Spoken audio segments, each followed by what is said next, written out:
Evening Reef family. So on this video, I'm going to show you what I've done to modify my cabinet. So this is the cabinet that comes, but I've slightly modified it already. So let's get into it.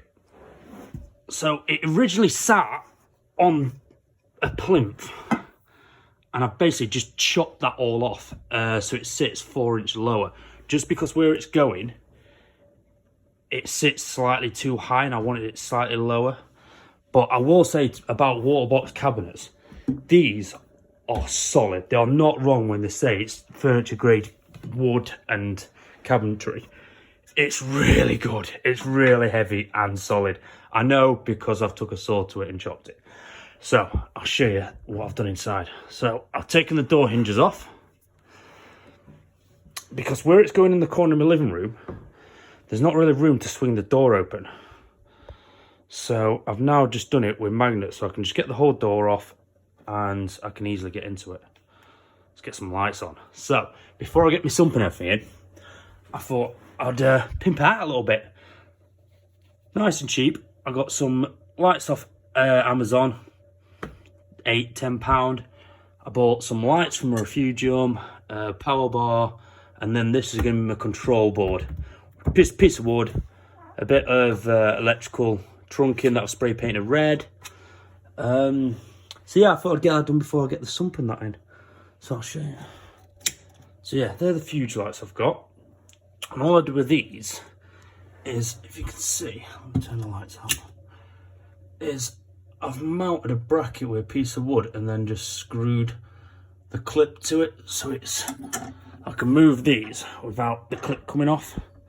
So yeah, and then I've just pinned my lights the whole way around. So yeah, nice and easy, gives me plenty of light. And when I get the sump and everything set up, I'm hoping it's going to look pretty darn cool. So that's my power bar. I've just screwed that in, so that's all solid. Individual switches for turning skimmer off, return pump, etc. Got the timer plug for the Refugium lights. Spray painted that red as well, just give the black and red theme keep going. So yeah, and then what I did with the spare bits of wood that I've chopped off, I screwed it onto this so it sits on the edge, and then the magnet clips just keep it fastened. And that's just me rock cycling away. So yeah, that's what I've done to modify my my cabinet. And the cool thing about these lights, there you go. So I thought it was pretty nifty and cool. So I was going to do this board and just mount some controllers on, drill a hole and hide the wires behind it so you couldn't see any wires, because I've got a thing about keeping things neat and tidy. But then when I did it, I stuck a piece of paper behind it with a Union Jack on. I thought it looked really cool. So now I'm debating whether to actually mount my controllers on there or not, because I really like it.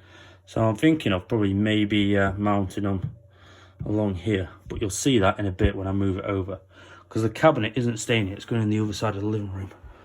But I'll get to that afterwards.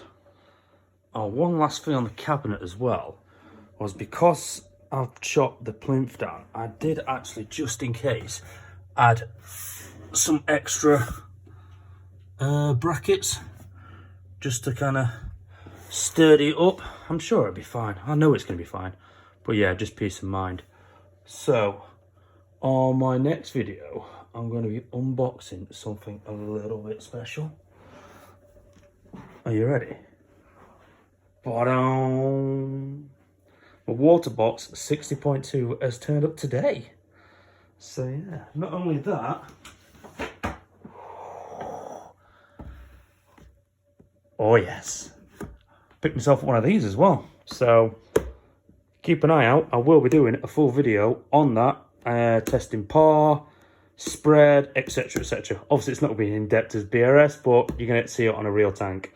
So yeah, like, subscribe, and watch out for that.